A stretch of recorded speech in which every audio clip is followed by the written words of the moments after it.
শুরু হচ্ছে মানসিক স্বাস্থ্য বিষয়ক অনুষ্ঠান সিনোরা আমি এখন কি করব। সুপ্রিয় দর্শক, আজ 14ই আগস্ট। আমাদের এই অনুষ্ঠান চলতে চলতেই আমরা পৌঁছে যাব 15ই আগস্টে। 1975 সালের এই দিনে জাতির জনক বঙ্গবন্ধু শেখ মুজিবুর রহমান সপরিবারে নিহত হন ঘাতকের হাতে। এ কারণে এই দিনটি আমাদের জন্য গভীর শোকের একটি দিন। 15ই আগস্টের সকল শহীদের প্রতি শ্রদ্ধা জানিয়ে শুরু করছি আমাদের আজকের অনুষ্ঠান। কেমন আছেন আপনারা? আমরা ভালো আছি। আজ আমরা যে বিষয়টি নিয়ে কথা বলবো সেটি হচ্ছে করোনা পরিস্থিতি এবং প্রযুক্তির নির্ভরতার প্রভাব এই নিয়ে। আর এই বিষয়ে কথা বলার জন্য আমাদের সাথে স্টুডিওতে উপস্থিত আছেন বরাবরের মতোই দুজন ব্যক্তি। আমাদের সাথে উপস্থিত আছেন কোহিনুর বেগম চৈতি, তিনি কাউন্সিলিং সাইকোলজিস্ট। আর সঙ্গে আছেন আব্দুল হামিদ, সাইকোথেরাপিস্ট। আপনাদের দুজনকে আমাদের স্টুডিওতে স্বাগতম। আমি শুরু করতে চাই কোহিনুর বেগম চৈতি আপনার কাছ থেকে। এই যে করোনা আসলে বিষয়টা চলছে এবং আমরা অনেকটাই বোধহয় এখন ধাতস্থ হয়ে গেছি কোভিড-19-এর সঙ্গে। এটা যে খুব সহজে চলে যাবে না, এটাও আমরা বুঝতে পেরেছি। তো এই পরিবর্তিত পরিস্থিতির সাথে আমরা বিভিন্নভাবে অভিযোজন করার জন্য বিভিন্ন প্রচেষ্টা নিয়েছি। তার মধ্যে একটি হচ্ছে প্রযুক্তি, এবং প্রযুক্তির ব্যবহার আমরা খুব ভালোভাবে করছি। এই করোনার সময় আরো অনেক বেশি বোঝা গেল সেই বিষয়টা। তো এই প্রভাবটা নিয়ে আপনি আসলে যদি আমাদের একটু বলেন যে আসলে কি প্রভাব পড়ছে। নিশ্চয়ই এর অনেক ইতিবাচক প্রভাবও আছে, নিশ্চয়ই নেতিবাচক প্রভাবও আছে। মানসিক দিক থেকে এই প্রযুক্তির প্রভাবটা আপনি কিভাবে দেখছেন? ধন্যবাদ নুজাত, ধন্যবাদ দর্শক শ্রোতা। আমি আসলে প্রযুক্তির যে বিষয়টা প্রথমত বলতে চাচ্ছি যে আমরা সবসময় প্রযুক্তিকে স্বাগত জানাচ্ছি, বিকজ প্রযুক্তি আমাদেরকে সামনের দিকে নিয়ে যাচ্ছে। আর আমরা বর্তমানে একটা পরিবর্তিত পরিস্থিতির মধ্য দিয়ে যাচ্ছি, যেখানে আমাদের পুরো লাইফস্টাইলে একটা চেঞ্জ আসছে এবং আমরা সবাই বাসায় বেশিরভাগ সময় কাটাচ্ছি। বয়স ভেদে প্রযুক্তির ব্যবহারটা কিন্তু ভিন্ন ভিন্নভাবে বেড়ে গেছে এবং রিসেন্টলি শোনা যাচ্ছে যে 50% কিন্তু এটার ইউজেস বেড়ে গেছে। আগে যতটুকু ছিল তার চেয়েও অনেক অনেক বেশি। এবং সিডিসি একটা রিপোর্টে বলেছে যে সেটা অনেক আগে 2017-তেই যেখানে ছিল যে অ্যাডোলেসেন্স বাচ্চারা তারা 6 থেকে 8-9 ঘন্টা পর্যন্ত যেখানে ইন্টারনেট বা অনলাইন ইউজেস ছিল, সেটা কোভিড-19-এর কারণে আরও অনেক বেড়ে গেছে। এখন প্রযুক্তিটাকে আসলে এই মুহূর্তে আমাদের কাছে আসলে কোপিং একটা টেকনোলজি হিসেবে বা সার্ভাইভাল একটা টেকনোলজি হিসেবে আমরা দেখছি, কারণ বেশিরভাগ ক্ষেত্রে আমাদের সমস্ত কাজকর্মগুলো এখন ইন্টারনেট বা অনলাইন ভিত্তিক করতে হচ্ছে। শিশুদের ক্ষেত্রে যেমন অনলাইনে এখন ক্লাস করতে হচ্ছে, অনেকটা সময় তাদের প্রজেক্ট ওয়ার্কগুলো করতে হচ্ছে। আর যারা চাকরিজীবী ছিলেন, যারা এখন বাইরে কম যাচ্ছেন, বাসায় থেকে কিন্তু অনেকটা তাদেরকে স্ক্রিনের সামনে থাকতে হচ্ছে। তো এইটার একটা যেমন ইতিবাচক আউটকাম আমরা দেখছি, পাশাপাশি কিন্তু এর নেতিবাচক কিছু প্রভাব আমরা লক্ষ্য করছি। কারণ এক্সেসিভ যখন এটা ইউজ হচ্ছে, সেটা কিন্তু আমাদের ফিজিক্যাল অ্যান্ড সাইকোলজিক্যাল দুটো স্বাস্থ্যকেই ঝুঁকির মধ্যে ফেলে দিচ্ছে এবং বয়স ভেদে এই ঝুঁকিগুলো ভিন্ন হচ্ছে। আর আমরা যেহেতু মেন্টাল হেলথ নিয়ে কাজ করছি, আমরা দেখছি যে বয়সভিত্তিক যে ব্যাপারটা, বিশেষ করে অ্যাডোলেসেন্স বা টিনেজার্স যারা আছে, তাদের ক্ষেত্রে অনলাইন বা স্ক্রিনের ব্যবহারটা অত্যধিক হয়ে যাচ্ছে, যেটার কারণে তাদের মানসিক কিছু অসুবিধা বা ডিস্ট্রেস আমরা লক্ষ্য করছি। আর বিশেষ করে online gaming, gambling, watching pornography, আরও অনেক এক্সেসিভ কিছু ইউজ আছে যেগুলো আসলে বাচ্চাদের মেন্টাল হেলথ ডিস্ট্রেসের ক্ষেত্রে একটা বিশাল প্রভাব ফেলছে। তো এই জন্য আসলে আমরা তো প্রযুক্তি থেকে নিজেদেরকে সরাতে পারবো না। আমাদের কিছু গাইডলাইন অলরেডি আমরা চেষ্টা করছি যারা আমরা অনলাইনে কাউন্সেলিং দিচ্ছি, যাতে করে প্রযুক্তির এই ব্যবহারটা ইতিবাচকভাবে তারা ইউজ করতে পারে। আচ্ছা। জন হপকিন্স অ্যাডোলেসেন্স মেন্টাল হেলথের যে ডাইরেক্টর, তিনি বলেছেন যে বাবা মারা বেসিক্যালি বাচ্চাদের স্ক্রিন টাইমিংটাকে কমাবার দিকে বেশি মনোযোগী হচ্ছে, রাদার দেন কিভাবে গুড ওয়েতে তারা ইন্টারনেটটা ইউজ করতে পারে সে ব্যাপারে আসলে অভিভাবকদের কাছে বেশিরভাগ রোল প্লেটা চাচ্ছে। তাতে করে কি হবে, প্রযুক্তির এই ব্যবহারটা কিন্তু ভালো কাজে ব্যবহার করতে পারবে এবং পাশাপাশি অন্যান্য বিষয়গুলো যাতে করে তার একটা শিডিউল লাইফ, ফিজিক্যালি অ্যাক্টিভ থাকা এবং মেন্টাল হেলথটাকে কিভাবে রিল্যাক্স ওয়েতে আমরা মেনটেন করতে পারি সেগুলোরও কিছু ব্যালেন্স করতে হবে। শুধু প্রযুক্তি নির্ভরতা না থেকে আমাদের কিন্তু পাশাপাশি আরো অনেক কিছু আছে যেটা দুটোর মধ্যে আমাদের ব্যালেন্স করতে হবে, যাতে করে আমার স্বাভাবিক জীবনযাত্রাটা কোনোভাবে ব্যাহত না হয়। অনেক ধন্যবাদ কোহিনুর বেগম চৈতি, খুব সুন্দরভাবে বললেন যে অ্যাকচুয়ালি স্ক্রিন টাইমটা কমাতে হবে বিষয়টা প্রথমেই যদি আমরা টার্গেট করি তাহলে আসলে বাচ্চাদের ওইভাবে রেসপন্স পাওয়া যাবে না, বরং এমনভাবে যদি শেপিং করা হয় যে কিভাবে গুড ওয়েতে তারা ইউজ করবে ওইটা বরং তাদেরকে শেখানো যেতে পারে এবং ওইভাবে ওদেরকে স্ক্রিন টাইমটা কমানো যেতে পারে। হামিদ, আপনার কাছে আসবো এই বিষয়ে, তার আগে আমি একটা ফোন নিয়ে নেই। ফোন রেডি আছে আমাদের। হ্যালো। হ্যালো, আসসালামু ওয়ালাইকুম আসসালাম, কেমন আছেন? জি, আমি ভালো আছি। আমার তো প্রশ্ন ছিল আপনাদের কাছে। জি জি প্লিজ, আমরা শুনছি। আপনি যে বিষয়টি নিয়ে কথা বলতে চাইছেন একটু জোরে বলবেন। এটা হলো আমার ছেলেটা না সব সময় মানে সারাক্ষণ মোবাইল নিয়ে থাকবে, মোবাইল ফোন নিয়ে থাকছে। হ্যাঁ, করোনাটা আসার পর থেকে মানে সে বেশি একটু সে মানে ওখানে এ লেভেল করতেছে আর কি, এ লেভেল পড়ছে। আচ্ছা, করতেছে। তো সে সারাক্ষণ এই মোবাইল, যখনই তাকে এমনি মোবাইল ছাড়া, যদি কিছুদিন আগে ওর বাবা নাগপুরের হাত থেকে দেখে যে ওর রুমে ঢুকেছে মোবাইল ব্যবহার করতেছে, 2টার সময় ঢুকেছে, তখনও দেখে মোবাইল তো হাত থেকে মোবাইল নিয়ে ভেঙে ফেলছে। মোবাইল নিয়ে ভেঙে ফেলেছে কে? ওর বাবা। হ্যাঁ, ভেঙে ফেলছে যে তুমি এতই করো কেন। তারপর থেকে আর চুপচাপ, সে কোনো কথা বলে না, একদম নিশ্চিত হয়ে গেছে। একটা পর্যায়ে বললাম যে ওকে ওর কাছ থেকে মোবাইলটা একেবারে ভেঙে ফেললা কেন, বকা দিতা বা কিছু, এই বয়সে এরকম বাচ্চাদের বকাবকি করা ঠিক না।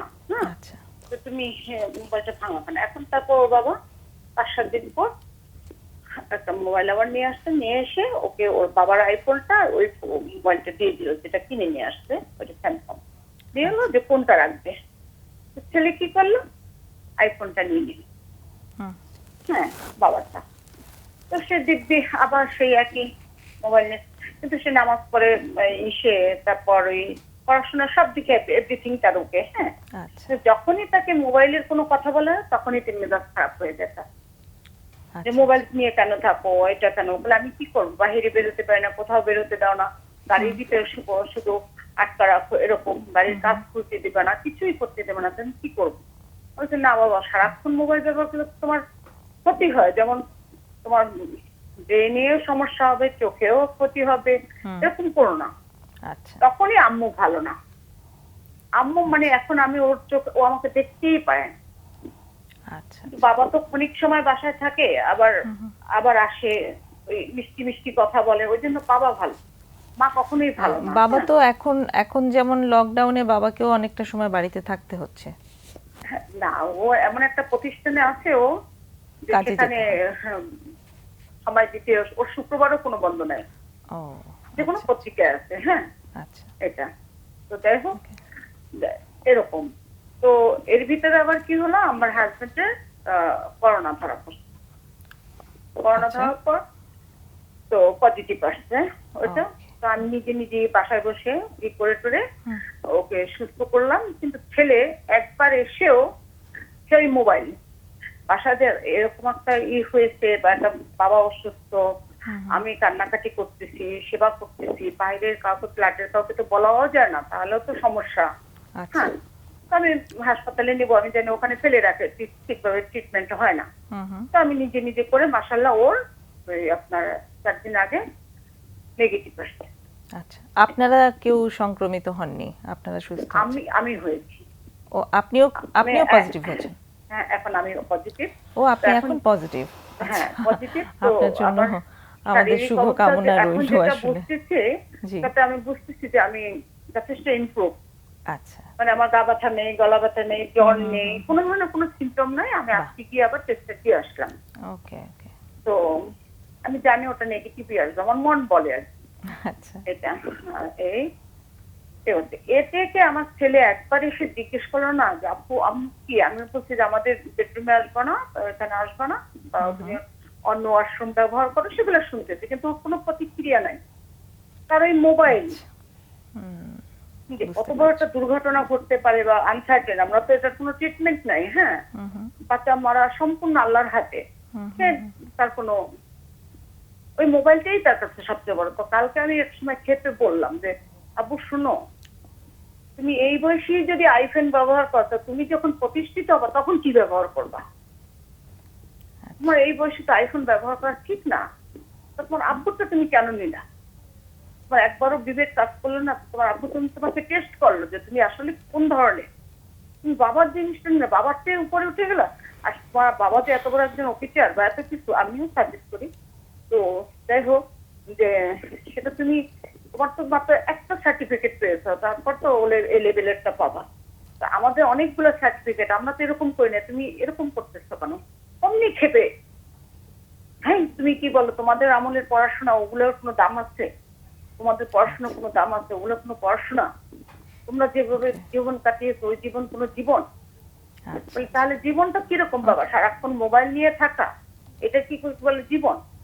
মানে তাকে মোবাইল নিয়ে আর সে আর একটা মেন্টাল টর্চার করে, সেটা সে এত ডায়েট কন্ট্রোল করে, সে এত ডায়েটিং করে যে সে সারাক্ষণ এক্সারসাইজ খাবে না।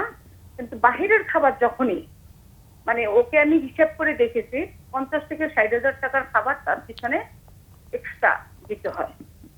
সকালে আপনার কজন সন্তান? আমার দুইটা, একটা কানাডা আছে। আচ্ছা। ও পড়াশোনা করতেছে, মেয়েটা, আর ছেলেটা। আচ্ছা, ছেলেটি কি ছোট না বড়? ছোট। ছেলেটা ছোট। ছেলেটি ছোট। আচ্ছা। মেয়েটাও মোবাইল নিয়ে অনেক জ্বালিয়েছে আমাকে। আচ্ছা, আপনার সাফারিংটা আসলে আমরা বুঝতে পারছি। মানে এক তো হচ্ছে যে কোভিডের কারণে যে সাফারিংটা সবার কমন, সেটা, তার সাথে সাথে আপনার নিজের বাড়িতে কোভিড নিয়ে আপনাদের লড়াই করতে হয়েছে। এবং আমি অবশ্যই আপনাদেরকে খুবই প্রশংসা করব যে আপনি পার্সোনালি যথেষ্ট মানসিকভাবে স্ট্রং, যে কারণে দুজনের কোভিড সুন্দরভাবে ফাইট করতে পারলেন। আমি ইভেন আমার মেক সার্ভেন্টে ওকেও আমি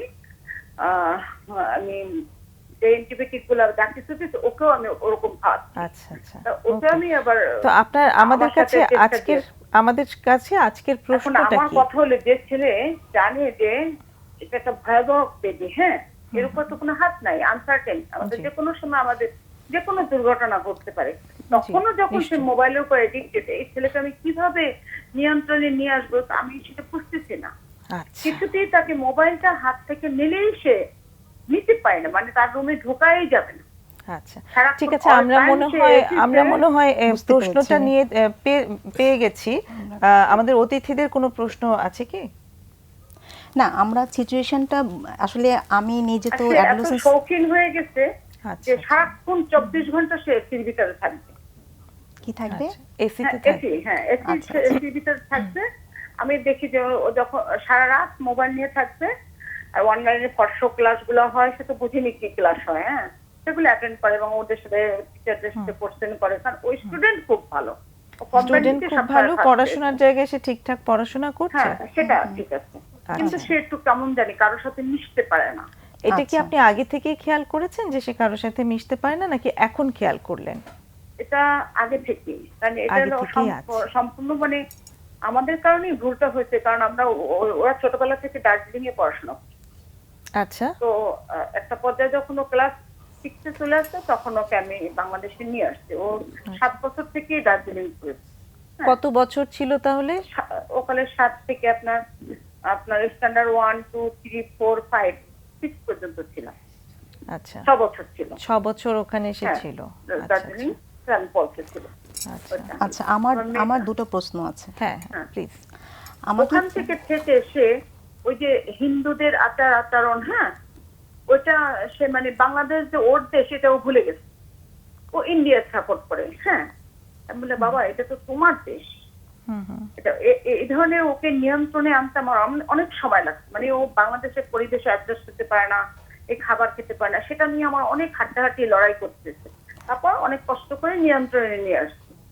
এখন সে হঠাৎ করে যখনই তার হাতে মোবাইলটা দেওয়া হলো, সেই থেকেই সে এরকম করতেছে। মোবাইল, খাওয়া দাওয়া একদম বন্ধ। সে সকালে উঠে 4টা লেবুর খাতে, ওটা গরম পানির ভেতরে দিয়ে মধু দিয়ে খাবে, এটা 10-12টা খেয়ে ফেলবে এটা।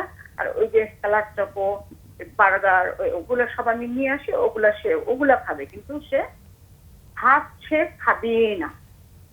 আচ্ছা, আমি একটু জানতে চাচ্ছিলাম মোবাইলটা ওর হাতে প্রথম কবে দেয়া হয়েছে?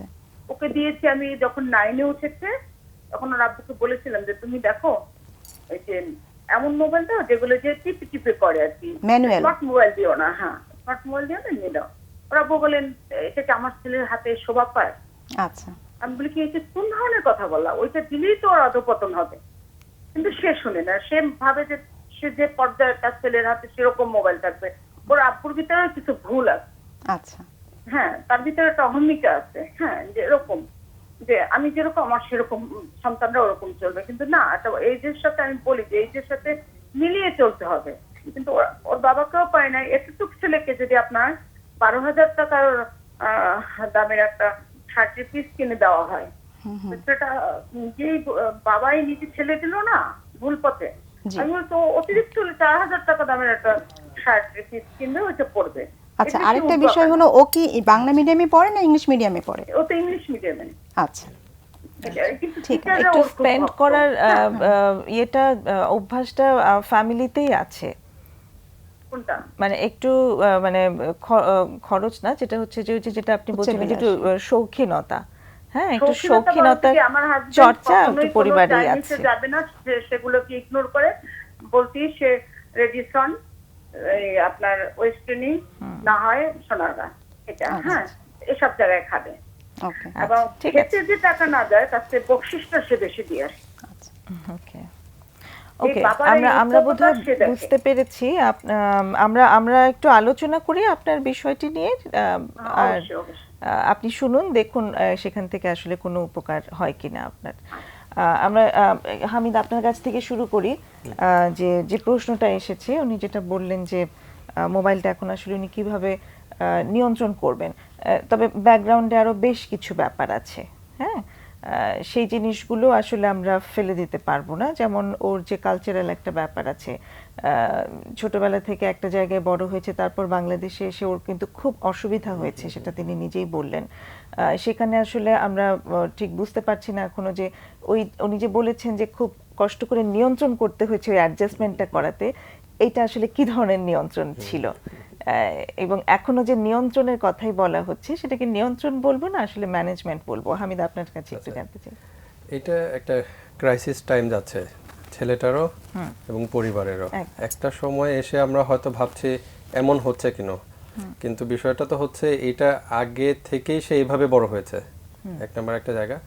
আর আমরা হঠাৎ করে অনেক সময় হয় কি, অনেক জিনিস কিছু জিনিস হচ্ছে ফ্যামিলিতে এটা সলভ করতে হয়, সলভ করা সম্ভব। আর কিছু জিনিস ম্যানেজ করে নিতে হয়, এটা সলভ করা সম্ভব না। সো আমাদের বুঝতে হবে যে এখন কি করণীয়। আমি হুট করে যদি তার কাছে এক্সপেকটেশন বাড়িয়ে দিই যে আমাদের করোনা হলো আর তুমি একদম এরকম অনেক বেশি মানবিক আচরণ কেন করছো না, অথচ তার চাইল্ডহুডটা কেমন ছিল এটা দেখা দরকার। কারণ এটা হয়তো অনেকেই করে, 7 বছর বয়সে একটা বাচ্চা যদি দেশের বাইরে বাবা মাকে ছেড়ে চলে যায়, তার তো অনেক অ্যাটাচমেন্ট ফিগার থেকে সে মিসিং হয়ে যাচ্ছে। এক্স্যাক্টলি। এবং সেইটা তার জন্য সে এই 4-5 বছরে ওই জায়গায় একটা অ্যাটাচমেন্ট ফিগার হয়তোবা তৈরি হয়েছে, মিসিং পার্টটা তৈরি হয়েছে, তার পেয়ার গ্রুপ তৈরি হয়েছে। সেই দিক থেকে আবার তার হয়তো সে চায়নি, বাবা মা মনে করেছে এই দিকেই আবার ভালো হবে।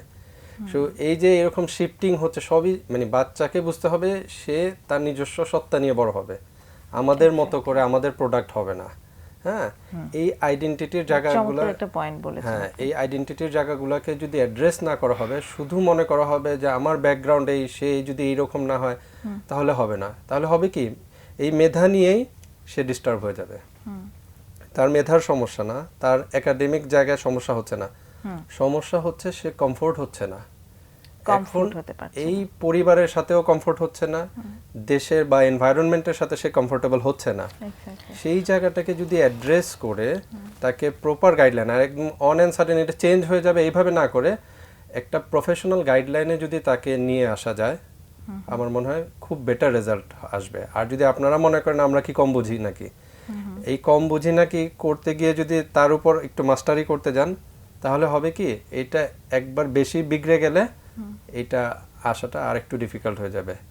সো এটা একটা চ্যালেঞ্জের বিষয়। এখানে অনেকগুলো ইস্যু আছে, যে ইস্যুগুলো হয়তো বা কথা বলে, একজন থেরাপিস্টের সাথে কথা বলে তার অনেক জায়গায় অ্যাড্রেস হবে, এবং সেই জায়গাগুলোকে যদি প্রফেশনালি কাউন্সিলিং নেওয়া হয় এবং কাউন্সিলিংটা যদি কন্টিনিউ করা হয়, এবং আরেকটা বিষয় হচ্ছে এখন অনলাইনে প্রফেশনাল অনেক হেল্প পাওয়া যাচ্ছে, এই জায়গাগুলোকে যদি একটু সময় নিয়ে, ধৈর্য নিয়ে তাকে এই তার যে ইস্যুগুলো আছে ইস্যুগুলো অ্যাড্রেস করে প্রপার গাইডলাইন দেওয়া হয়, আমার মনে হয় এটা সলভেবল। হ্যাঁ, এটা। ধন্যবাদ হামিদ। একটু কোহিনুর বেগম চৈতি আপনার কাছে আসতে চাই। একটা জায়গায় আমার যেটা মনে হচ্ছিল যে ওই যে এমপ্যাথির জায়গাটা, যেমন এই আপা যেমন বাচ্চার কাছ থেকে চাইছিলেন, বাচ্চাটির জন্য আসলে ওই জায়গাটি আসলে আছে কিনা, এটা একটু আপনি যদি বলেন যে আপনার কাছে কি মনে হয়েছে কিনা যে বাচ্চাটিকে ওনারা বুঝতে পারছেন? না, আসলে একটা কথা প্রায় শোনা যায় যে বাবা মা বলে যে বাচ্চারা কথা শোনে না। হ্যাঁ, এটা খুব কমন একটা কমপ্লেন। আর আমরা যারা বাচ্চাদের নিয়ে কাজ করছি, এই টিনেজার্স বাচ্চাদের নিয়ে কাজ করছি, ওদের কাছ থেকেও কিন্তু আমরা একই রকমভাবে শুনতে পাই যে আমাদেরকে বাবা মা বোঝে না।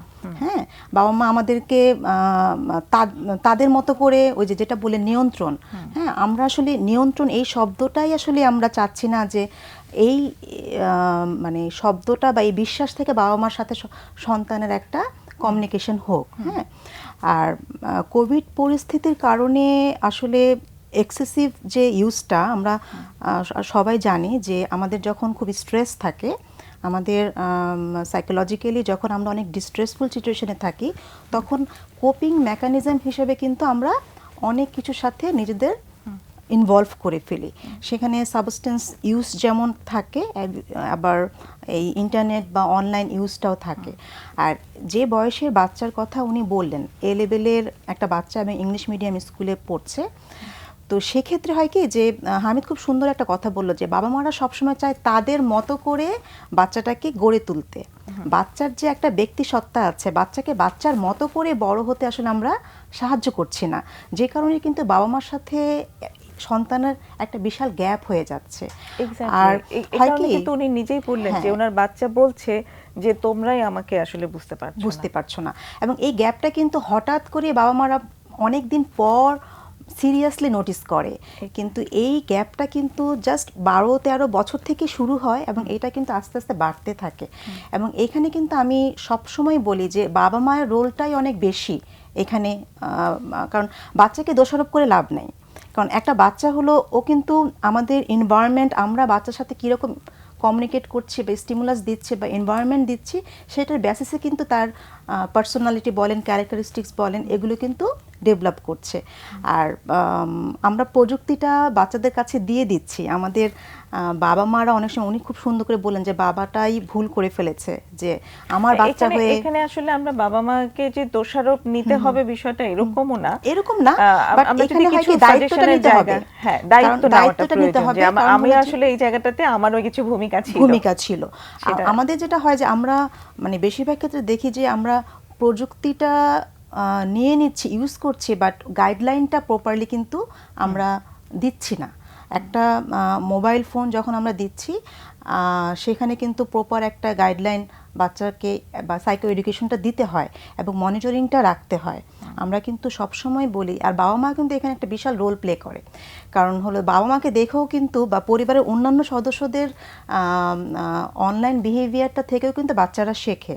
হ্যাঁ, তো আমরা বারবার বলছি যে সেলফ মনিটরিং সিস্টেমটাকে ডেভেলপ করা, হ্যাঁ, এটা কিন্তু বাচ্চাকে যেমন ইনফরমেশন বা এডুকেশন দিতে হবে, পাশাপাশি ওর সামনে যারা আছে, যারা অনলাইনে আছেন বা অনলাইন ইউজেসটা করছেন, বাচ্চারা কিন্তু তাদের কাছ থেকে মেসেজ নেবে। হ্যাঁ, আর সবচেয়ে ইম্পর্টেন্ট যে বিষয়টা হলো যে আমরা কিন্তু বাচ্চাদের কাছে আমরা বলি যে স্লিপিং যে প্যাটার্নটা এখন অ্যাডোলেসেন্স বা টিনেজার্সদের স্লিপিং প্যাটার্নসটা কিন্তু টোটালি চেঞ্জ হয়ে গেছে। ওরা কিন্তু মোস্টলি সারা রাত, এই জেনারেশনের বাচ্চারা ওরা কিন্তু অ্যাক্টিভ থাকছে এবং দিনের বেলায় ওরা কিন্তু ঘুমাচ্ছে। ওই প্যাটার্নটাই পুরো চেঞ্জ হয়ে গেছে। এটার বেসিক যে রিজনটা সেটা হলো বাচ্চাদের কাছে প্রযুক্তিটা থাকছে, মানে ব্যস্ত থাকার উপকরণটা থেকে যাচ্ছে। কিন্তু আমরা বাবা মাদেরকে ওই জায়গাটাতেই বলছি যে আপনারা নেগোশিয়েট করেন, কারণ প্রযুক্তি তো থাকবেই। বাচ্চাদেরকে আমাদের প্রযুক্তি থেকে আমরা বলছি না যে আপনারা বিরত রাখেন। হ্যাঁ, সেটা থাকতেও পারবে না, অবশ্যই অনলাইনে ক্লাস করতে হচ্ছে, যেটা আমি অ্যাসাইনমেন্ট প্রথমে বললাম যে গুড ওয়েতে তারা ইউজ করবে, অবশ্যই এটা তাদের লাইফের এখন পার্ট। এখন কিন্তু এটাকে আমরা কোনোভাবেই বাচ্চাদের কাছ থেকে বিচ্ছিন্ন করতে পারবো না। যেটা করতে পারবো, বাচ্চার আনুষঙ্গিক আরও যে বিষয়গুলো আছে, একটা মানে প্রযুক্তি ছাড়াও কিন্তু আমাদের অনেক কিছু আছে। হ্যাঁ, দিনে সকাল থেকে রাত পর্যন্ত আমাদের একটা বিশাল শিডিউল মেনটেন করতে হয়। আমাদের স্টাডি টাইম থাকে, আমাদের এন্টারটেইনমেন্টের টাইম থাকে, ফ্যামিলি টাইম থাকা, ফিজিক্যাল হাইজিন মেনটেন করার যে ব্যাপার, তারপর মেন্টাল হেলথকে ভালো রাখার জন্য কিছু অ্যাক্টিভিটিস থাকবে। তো এই জিনিসগুলোকে যদি আপনি সুন্দরভাবে স্ট্রাকচার করেন, তাহলে কিন্তু ওই শুধুমাত্র প্রযুক্তি নির্ভরতার জায়গাতে কিন্তু একটা মানুষ থাকছে না। এটা কিন্তু একটা প্র্যাকটিস, হলিস্টিক প্র্যাকটিসের ব্যাপার। ফ্যামিলিতে যদি এই প্র্যাকটিসটা এস্টাবলিশ করা যায়, আই বিলিভ যে ওই ধাঁচে আমরা সবাই কিন্তু সুন্দরভাবে ব্যালেন্স করতে পারবো। আর অবশ্যই sleeping pattern and healthy food হ্যাবিটটাকে আমাদের স্ট্যাবলিশ করতেই হবে। এর অল্টারনেটিভ কোনো ওয়ে নাই। একদম এনাফ ফ্লুইড নেওয়া, হেলদি খাবার খাওয়া, আর ঘুমের যে সময়টা মেইনটেইন করা। উনি যেটা বলছিলেন যে বাচ্চা ভাত খেতে চায় না, এবার ভাত খাওয়াটাই যে সবসময় জরুরি তা না, তবে জাঙ্ক ফুড না খাওয়াটা কিন্তু খুব ইম্পর্টেন্ট। এই যে বাইরে থেকে খাবার আসছে যেটা, ওই আশাটা যদি কোনোভাবে একটু নিয়ন্ত্রণ করা যায়, এখানে বরং নিয়ন্ত্রণ আমরা শব্দটা যদি ইউজ করি, যে আমাদের হয় কি যে বাবা মার সাথে যদি একটা রেসপেক্টফুল আন্ডারস্ট্যান্ডিং থাকে, হ্যাঁ, ওই কমিউনিকেশনের জায়গাটা যদি হেলদি বা গুড ওয়েতে হয়, তখন কিন্তু এক্সচেঞ্জটা ভালো হয়। অনেক সময় হয় কি আমরা চাই বাচ্চারা সবসময় আমাদের কথা শুনবে, হ্যাঁ, বাচ্চারাও কিন্তু চায় যে বাবা মারাও আমাদের কথা শুনুক। এখানে যে একটা নেগোশিয়েট করার বিষয় আছে। আর বাবা মা যদি ওই জায়গাটাতে ওইভাবে রোল প্লে করে যে হ্যাঁ আমি তোমার কথা শুনছি, তোমাকে আমি স্পেস দিচ্ছি। অনেক সময় বাচ্চাদের কাছ থেকে আমরা একটাই কমপ্লেন পাই যে বাবা মারা আমাদেরকে স্পেস দেয় না, আমাদেরকে বোঝে না।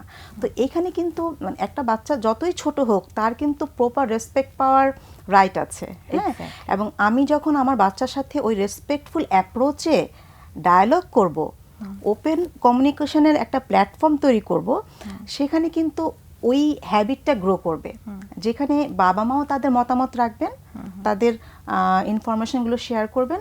বাচ্চাদেরও কিন্তু কিছু লজিক্যাল কিছু ইনফরমেশন থাকে, হ্যাঁ, সেগুলোকে নেওয়ার মানসিকতা কিন্তু আমাদের এখন গ্রো করতে হবে। সেই আগের মন মানসিকতা থেকে যদি আমরা বাচ্চাদেরকে যেটা নিয়ন্ত্রণ করতে চাই, তাহলে কিন্তু মানে কোনো কিছু চাপিয়ে দিলে এখনকার এই জেনারেশনের বাচ্চাদের কাছ থেকে আমরা কিন্তু কোঅপারেশন পাবো না। এখানে কিন্তু পার্টনারশিপ খুব বড় একটা ব্যাপার, এবং রেসপেক্টফুল রিলেশনশিপ একটা বড় ব্যাপার, এবং এটা কিন্তু প্র্যাকটিসের ব্যাপার, এবং প্র্যাকটিসটা শুরু করবে বাবা মা প্রথম। তাহলে হয় কি গ্র্যাজুয়ালি একটা চেঞ্জ আসবে। যেটা হামিদ খুব সুন্দর বলছিল যে আমি হঠাৎ করে একটা অনেক দিনের একটা অভ্যাস, সেটা হঠাৎ করে কিন্তু আমি পরিবর্তন করতে পারবো না। হ্যাঁ, এখানে কিন্তু আমাদের মিউচুয়াল একটা আন্ডারস্ট্যান্ডিং এ এসে এই রেসপেক্টফুল এনভায়রনমেন্টে আসলে চেঞ্জটা আনতে হবে বা শেপিংটা করতে হবে। মোস্টলি যে জায়গাটা আমরা দেখি যে বাবা মায়ের মধ্যে যদি রেসপেক্টফুল কমিউনিকেশন না থাকে, হ্যাঁ, ওখানে যদি স্পেস দেওয়ার প্র্যাকটিসটা না থাকে, বাচ্চারা কিন্তু সেটা শিখবে না। তো সেটা অনেক ইম্পর্টেন্ট একটা পয়েন্ট। আমরা এই বিষয় নিয়ে আরো কথা বলার সুযোগ পাবো। আমাদের বিরতির সময় এসে গেছে। হামিদের কাছ থেকে শোনা হয়নি আসলে প্রযুক্তি নির্ভরতার প্রভাব নিয়ে, পরে আমরা যখন আবার বিরতির পর ফিরবো তখন শুনবো। দর্শক, আমাদের ছোট্ট একটা বিরতির সময় হয়ে গেল, ততক্ষণ পর্যন্ত আমাদের সঙ্গে থাকুন। বিরতির পর আমরা আবার ফিরে এলাম সিনোরা আমি এখন কি করব আজকের পর্বে। আজ আমরা আলোচনা করছিলাম করোনা পরিস্থিতি এবং প্রযুক্তির নির্ভরতার প্রভাব নিয়ে। আর এই বিষয়ে কথা বলার জন্য আমাদের সাথে স্টুডিওতে উপস্থিত আছেন কাউন্সিলিং সাইকোলজিস্ট কোহিনুর বেগম চৈতি এবং সাইকোথেরাপিস্ট আব্দুল হামিদ। আমরা আবার আমাদের প্রসঙ্গে ফেরত আসি। হামিদ, আপনার কাছ থেকে একটু জানতে চাইছি প্রযুক্তির নির্ভরতার জায়গাটাতে কোহিনুর বেগম চৈতির কাছে আমরা শুনছিলাম যে কিরকম ভাবে আসলে নির্ভরতাটা তৈরি হয়েছে, তো কি ধরনের প্রভাব আপনি খেয়াল করছেন? আচ্ছা, মানসিক প্রভাবটার দিকে আমরা ফোকাস করি। আচ্ছা, মানসিক প্রভাবে যে বিষয়টা হচ্ছে করোনাকালীন পরিস্থিতিটা হচ্ছে একটা সাময়িক সময়ের মধ্যে, মানে খুব অল্প হঠাৎ করে এমন একটা পরিস্থিতিতে আমরা পড়েছি যে যখন আমরা একটা লিমিটেড জায়গার মধ্যে বন্দী হয়ে গেছি, এরকম। এখন হচ্ছে আমরা এই প্রযুক্তির ডিপেন্ডেন্সিটা হওয়ার কারণে অনেক সময় হচ্ছে আমার ফিজিক্যাল ডিমান্ডটা কি, ফিজিক্যাল ডিমান্ডটা তো হচ্ছে সে মুভমেন্ট করবে, তখন সে ভালো থাকবে, ফাংশনাল থাকবে। কিন্তু আমি যখন একটা ঘরের মধ্যে বসে বা খুব লিমিটেড জায়গার মধ্যে প্রযুক্তিতে অনেক বেশি ইনভলভ হয়ে যাব, তখন কি হচ্ছে আমার ফিজিক্যাল ডিপ্রাইভেশনটা হচ্ছে। আচ্ছা আচ্ছা। এই ডিপ্রাইভেশনের কারণে হচ্ছে আমার মধ্যে স্ট্রেস তৈরি হচ্ছে। আমি না চাইলেও অনেক সময় অনেক স্ট্রেস, যে কারণে এই সময় অনেকের ঘুমের সমস্যা হয়ে যাচ্ছে, ফুড হ্যাবিট চেঞ্জ। ফিজিক্যাল ডিপ্রাইভেশনটাকে যদি একটু ফিজিক্যাল ডিপ্রাইভেশন বলতে যেমন আমরা যদি প্রতিদিন দেখা গেল 1 কিলো হাঁটি, তাহলে আমার বডি ইন্টারনাল বডির যে টিয়ার্স এন্ড পার্টস গুলো ক্ষয় হয়, এটা কিন্তু আবার ঘুমের রিপ্লেসমেন্টটা হয়, এবং এটা একটা ন্যাচারাল প্রসেস। অনেক অনেক টিস্যুগুলো ক্ষয় হয়ে যাচ্ছে, নতুন টিস্যু জন্ম নিচ্ছে। এই প্রসেসটার মধ্যে আমার ইন্টারনাল অর্গানগুলোর অনেক একটা রিশাফলিং হয় প্রতিদিনে। এখন এই জায়গাটা যখন বন্ধ হয়ে আমি একটা জায়গায় শুধু আমার ফিজিক্যাল মুভমেন্টটা হচ্ছে আমার 2 হাতের মধ্যে চলে আসছে, চোখের মধ্যে, এই জায়গায় প্রভাবটা বেশি পড়ছে। কিন্তু ফিজিক্যাল ডিমান্ডটা কিন্তু আমার ফুলফিল হচ্ছে না, এবং এইটা পরবর্তীতে গিয়ে রিপ্রসেসিং সিস্টেমের মধ্যে সমস্যা হচ্ছে। আচ্ছা আচ্ছা। যে কারণে আমার ঘুমাতে সমস্যা হচ্ছে, খাবার রুচি চেঞ্জ হয়ে যাচ্ছে, এবং একসময় দেখা যাচ্ছে এই শারীরিক কারণে মানসিক অনেক সমস্যাও হচ্ছে। কি কি ধরনের সমস্যা? মানসিক সমস্যা হচ্ছে একটা জিনিস হচ্ছে আমরা অনেক বেশি অস্থিরতা বেড়ে যাচ্ছে। কারণ কি আমরা স্ক্রিনের মধ্যে হচ্ছে কি অল্টারনেটিভ চয়েস যখন অনেক বেশি থাকবে, তখন কিন্তু আমি স্থির হয়ে থাকতে পারবো না। একটু ভালো লাগছে না, আমি আলটিমেটলি আমি অস্থির হয়ে যাচ্ছি। 1 2 নম্বর হচ্ছে এটার একটা বড় প্রভাব পড়ছে রিলেশনশিপে। রিলেশনশিপের মধ্যে একটা প্রভাব পড়ে যাচ্ছে। রিলেশনশিপের প্রভাব পড়ছে, সাপোজ আমি একটা স্ক্রিনে যে জায়গাটায় আমার হয়তোবা ফোকাস করছি যেই সময়টাতে, ওই সময় আমার সাথে যে আছে ওনার হয়তো ওই সময়টা ফোকাস না। আচ্ছা আচ্ছা। কিন্তু পারস্পরিক যে আন্ডারস্ট্যান্ডিং, এটা যদি আমরা করোনার আগের অবস্থাটা দেখতাম, কি হতো, সারাদিন অফিস করে এসে অফিসটাকে অফিসেই রেখে আসতাম, তারপরে হচ্ছে আমরা ফ্যামিলি মেম্বারদের সাথে ইন্টারাকশনে ফোকাস হতাম। এখন কি হচ্ছে, আমরা আসলে কোথায় ফোকাস আর কোথায় ফোকাস না, এইটাই আমরা সিস্টেম করতে পারছি না, যে কারণে একটা কোয়ালিটেটিভ জায়গা মিসিং হয়ে যাচ্ছে। কারণ আমি তাৎক্ষণিক রেসপন্স করছি, যেখানে অফিসে থাকলে হয়তো একটা মেইল আসছে, মেইলটা পরের দিন সকালে গিয়ে আবার রেসপন্স করব, এখন যখন খুশি তখন করে ফেলছি। আমার কাছে মনে হচ্ছে কাজটা হালকা হয়ে যাচ্ছে, কাজটা হালকা হচ্ছে, বাট আমার রিলেশনশিপের জায়গায় কিন্তু একটা মিসিং তৈরি হয়ে যাচ্ছে। পাশাপাশি হচ্ছে যে বাচ্চারা যদি থাকে, মানে যেসব ফ্যামিলিতে যারা একটু বয়োজ্যেষ্ঠ আছেন বা বাচ্চারা আছেন, তাদের ক্ষেত্রেও কিন্তু মনোযোগের কোয়ালিটির জায়গাটা কমে যাচ্ছে। আচ্ছা। এই প্রভাবগুলো হচ্ছে এখন তো 4-4.5 মাস হয়ে গেছে, এখন এটার সাইড এফেক্ট হিসেবে অনেক কিছুই প্রকাশ পাচ্ছে। দেখা যাচ্ছে রিলেশনশিপের মধ্যে অনেক গন্ডগোল লেগে যাচ্ছে, অনেকে ভালনারেবল আচরণ করে ফেলছে, এইগুলো কিন্তু একটা এই সামগ্রিক প্রভাব। বিভিন্ন মানসিক রোগও তো তৈরি হচ্ছে, তার মধ্যে ডিপ্রেশনটা যেমন খুব কমনলি দেখা যাচ্ছে, এনজাইটি বা যাদের ওসিডি আছে, স্ট্রেসের কারণে ওসিডির পরিমাণ আরো বেড়ে যাচ্ছে। হ্যাঁ, এবং এই যেহেতু বিষয়টা হচ্ছে কি আমাদের কাছে যে ইনফরমেশনগুলো আসছে, ইনফরমেশনে কিন্তু আমরা এখন ফোকাস হচ্ছি নেগেটিভ ইনফরমেশনের দিকে। কে মারা গেল, কিভাবে মারা গেল, কোন দেশে কত মারা গেল, সারাক্ষণ আমরা নেগেটিভ মেসেজের কারণে একটা স্ট্রেসের চাঙ্ক তৈরি করে ফেলছি। কিন্তু আমাদের ফিজিক্যাল মুভমেন্টে কিন্তু অনেক স্ট্রেস বার্ন আউট হয়, কিন্তু ওই মুভমেন্টটা সেটা যেহেতু আমাদের আমরা হচ্ছে না। করছি না, স্ট্রেসটা কিন্তু আস্তে আস্তে জমা হচ্ছে। সেই তাহলে কাজের প্রেশার আছে, সেই স্ট্রেস আছে, ফিজিক্যাল লেভেলের কিছু স্ট্রেস আছে, সাইকোলজিক্যাল এবং সোশ্যাল অ্যাসপেক্ট থেকে স্ট্রেসের একটা বড় মানে কি বলে এটা কালেকশন হয়ে যাচ্ছে এখানে। ওকে, কিন্তু এটা বার্নআউট হচ্ছে না, বার্নআউট হচ্ছে। এটা পরবর্তীতে দেখা যাচ্ছে মানুষের লাইফের মধ্যে একটা নেগেটিভ ইম্প্যাক্ট পড়ছে। অনেক ধন্যবাদ হামিদ। আমাদের একটা ফোন আছে, আমরা সেটা নিয়ে নিই। হ্যালো। হ্যালো, আসসালামু আলাইকুম। ওয়ালাইকুম আসসালাম, কেমন আছেন? জি ভালো, আমার নাম ওয়াহিদুজ্জামান। আচ্ছা, নাম বলতে হবে না, নামটা আসলে গোপন রেখে আমরা চাই যে আপনি আপনার সমস্যাটির কথাটা বলুন। আমরা শুনছি আপনি যে বিষয় নিয়ে কথা বলতে চান, বলুন। আমি আমার দাম্পত্য জীবন নিয়ে কথা বলতে চাচ্ছিলাম। শিওর, আমরা শুনছি। তো আমি 2010 সালে বিবাহ করেছিলাম। তো 1 বছর খুব ভালো ছিলাম। আচ্ছা 1 বছর থাকার পরে কিছুদিন পরে আমার ওয়াইফ বিএসসি ইঞ্জিনিয়ারে বাংলাদেশ ইউনিভার্সিটিতে ভর্তি হন। আচ্ছা ভর্তি হওয়ার পরে এখানে একটা ছেলের সাথে অ্যাপিয়ার হয়। আমি জানি নাই। আমার যখন তারা শেষ বছরতে উঠেন, তখন আমি জানতে পারি যে একটা ছেলের সাথে তার অ্যাপিয়ার। আচ্ছা তো ওকে। হয়েছে বাইরে বাইরে আমাকে ওই প্রতিদিন অকারণে মানে যেটা অনর্থক ঝগড়া করতো আর বলতেন যে আমাকে তালাক দিয়ে দাও। আমি বলছি আমি তোমাকে তালাক দেওয়ার জন্য বিবাহ করিনি, আমি বিবাহ করেছি সংসার করার জন্য। হুম। তো একটা টাইমে আমি যখন হঠাৎ অসুস্থ হয়ে পড়লাম, তিনি আমাকে ছেড়ে চলে গেলেন। আপনার কি অসুস্থতা ছিল? আমার ওই একটু অসুস্থ ছিল, আমার পাটা ভেঙে গেছে। আচ্ছা আচ্ছা, কতদিন আগের কথা এটা? এটা হলো আমি 2 বছর পর্যন্ত অপেক্ষা করেছিলাম তার জন্য আর কি, যে আমাকে। এটা হলো ঘটনা হলো 2018-তে। আচ্ছা আচ্ছা, 2018-তে আপনার শারীরিক অসুস্থতাটা হয়? 18 না, 2017-তে। 17। আচ্ছা তো অসুস্থ হয়, এর মধ্যে 2012 সালে আমার একটা ছেলে হয়। আচ্ছা তো ছেলেটা 2012 সালে একটা ছেলে হয়।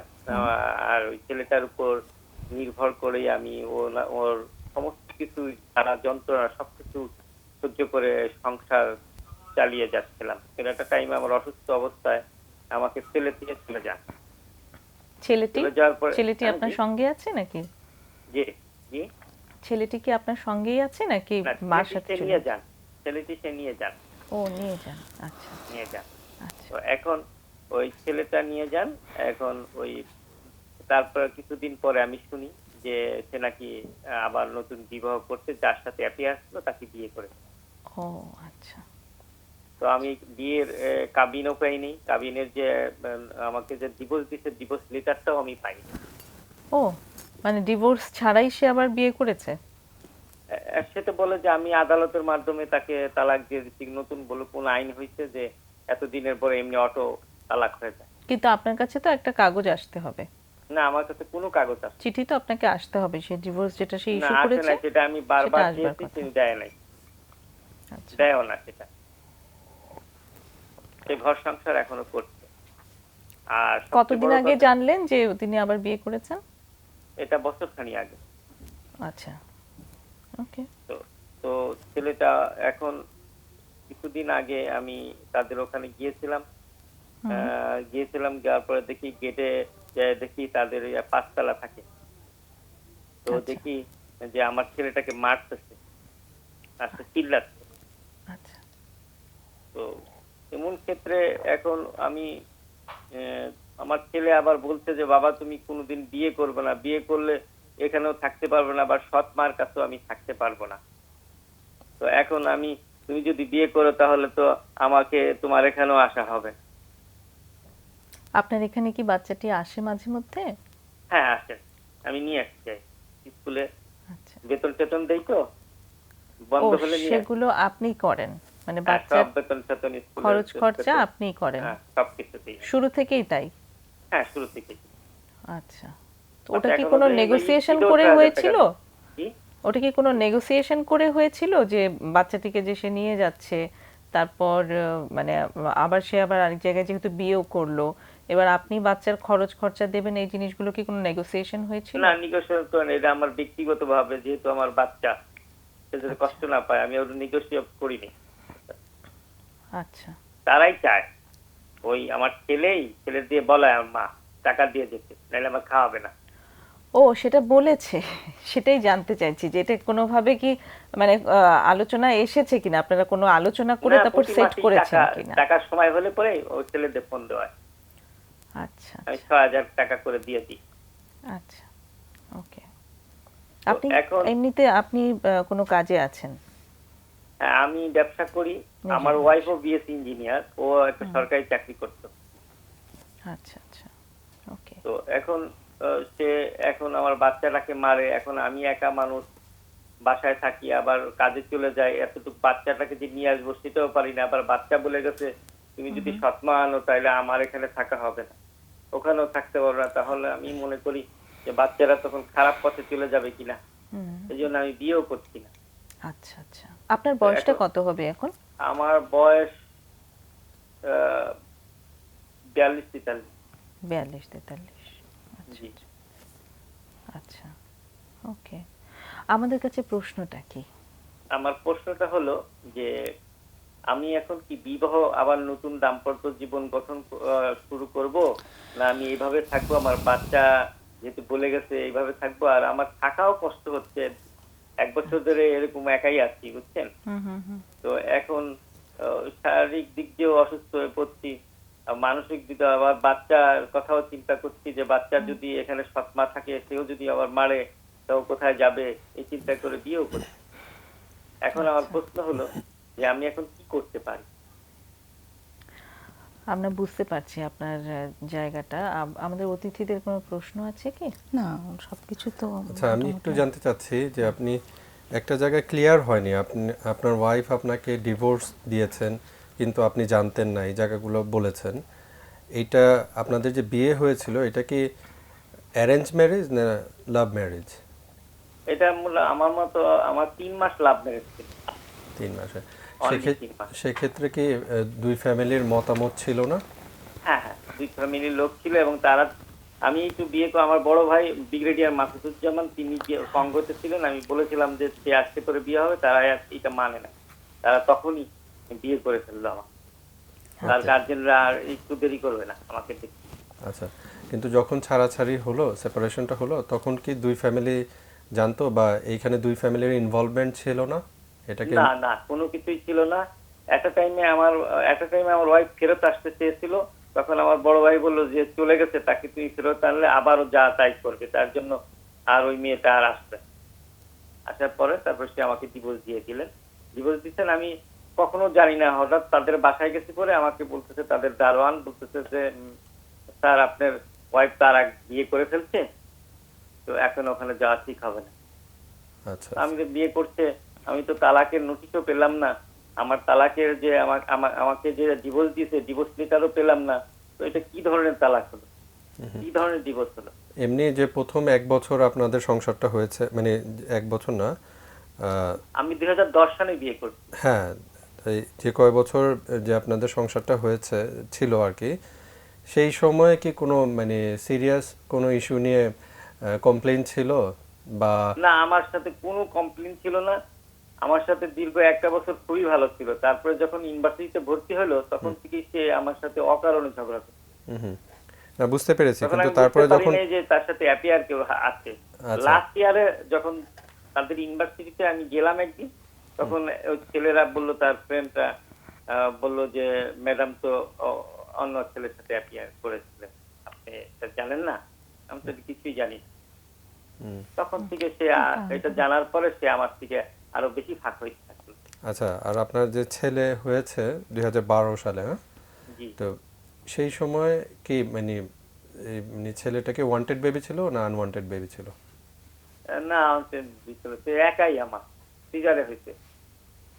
মানে আপনারা দুজনেই চেয়েছিলেন বাচ্চাটা আসুক? হ্যাঁ হ্যাঁ, আমরা দুইজনে সংগতভাবে বাচ্চাটা নিয়েছি। আচ্ছা আচ্ছা আচ্ছা, ওকে। তারপর এবং খুব সুখেরই সংসার ছিল আমাদের।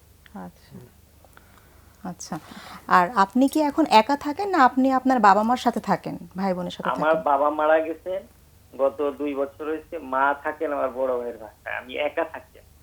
আচ্ছা আচ্ছা, তাহলে আপনার এখন একটা দ্বন্দ্বের মধ্যে আছেন, সিদ্ধান্ত নিতে পারছেন না যে আপনি নতুন একটা জীবনে যাবেন কি যাবেন না, আবার পিছুটান হচ্ছে আপনার সন্তান, তাই তো? সন্তান, জি জি জি। আচ্ছা, ঠিক আছে।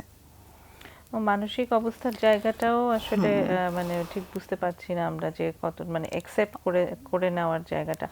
এই যে এরকম একটা ঘটনা আসলে ঘটলো, আপনার কাছে একটু জানতে চাই যে আপনি মানসিকভাবে আসলে আহ, সব মিলিয়ে কেমন আছেন?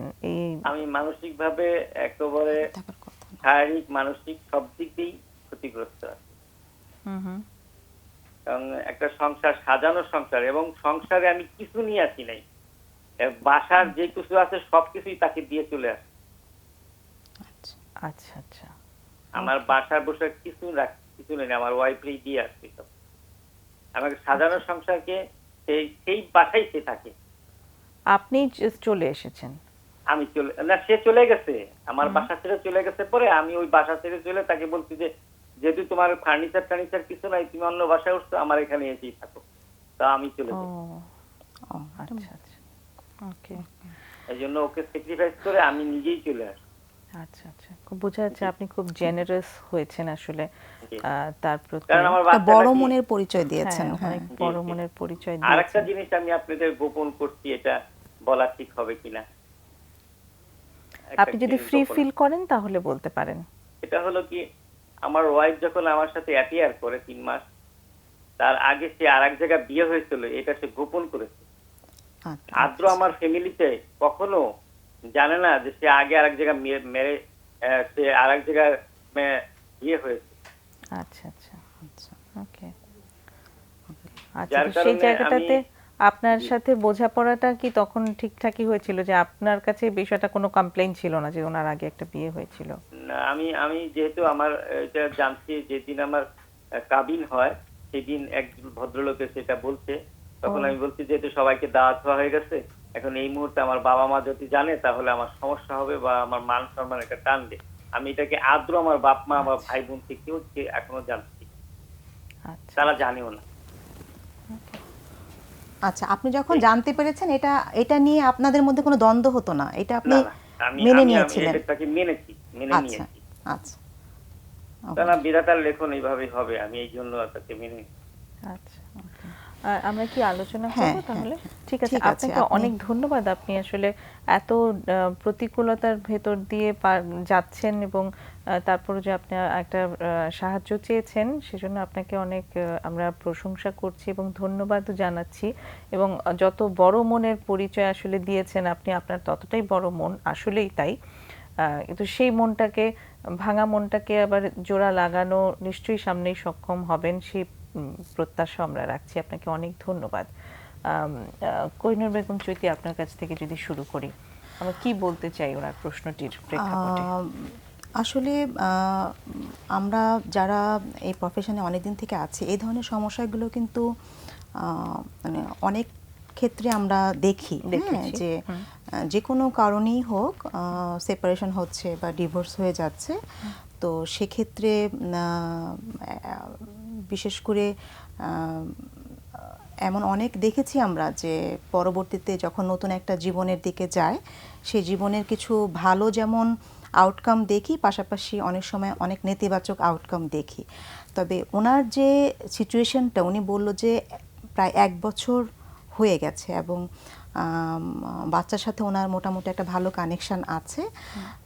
তবে যে কোনো সিদ্ধান্ত নেওয়ার আগে নিজের মানসিক স্বাস্থ্যের জায়গাটাকে হিল করার যে প্রসেসটা, সেটা প্রথমত করতে হবে। কারণ ওনার একটা লাইফে একটা ঘটনা, নেতিবাচক একটা ঘটনা বা ট্রমা, সেইটা আসলে ওভারকাম করে পুরোটা প্রসেস করতে একটু সময় অবশ্যই ওনার নিজেকে দিতে হবে।